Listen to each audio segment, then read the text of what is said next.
Now to more in the presidential race, a confession from Robert F. Kennedy Jr. that he once left a dead bear cub in New York's Central Park. Our chief Washington correspondent John Carl is in Washington, D.C. with more. Good morning, John. Good morning, Michael. The 2024 presidential campaign has already been filled with strange and unpredictable twists and turns, but this may be the strangest twist yet.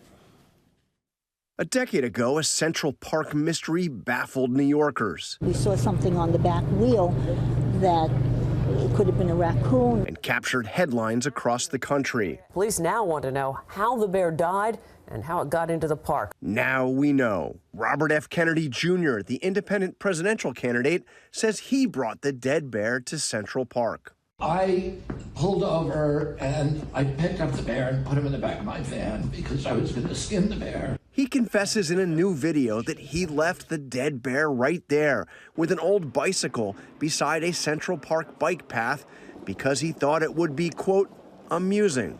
In the videotaped confession, Kennedy recounts the strange tale to controversial comedian Roseanne Barr and says he is talking about it now because a fact checker for The New Yorker told him that the magazine plans to publish an article that details Kennedy's role in bringing the dead bear to Central Park.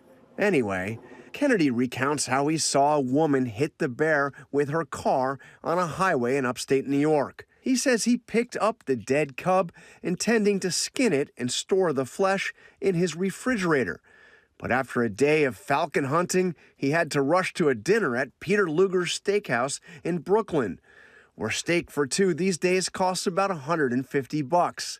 And then he had to go to the airport. I wasn't drinking, of course, but people were drinking with me who thought this was a good idea. I said, let's go put the bear in Central Park and we'll make it look like he got hit by a bike. In the new video, he says he was shocked to discover how much attention the discovery of the dead bear with the bicycle got the next day.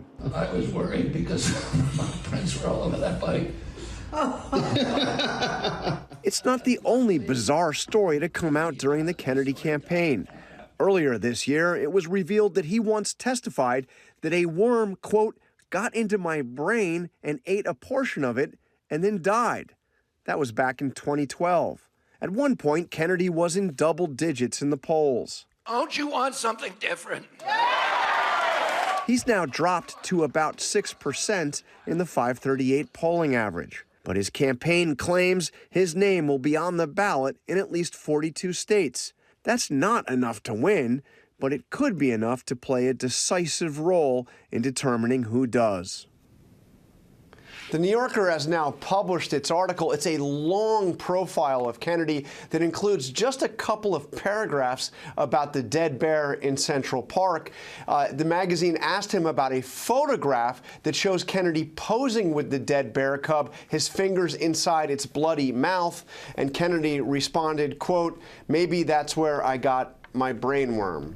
So again, a strange story and a very strange campaign, guys. Head scratcher. It really is very, very weird. Okay, John, thanks very much.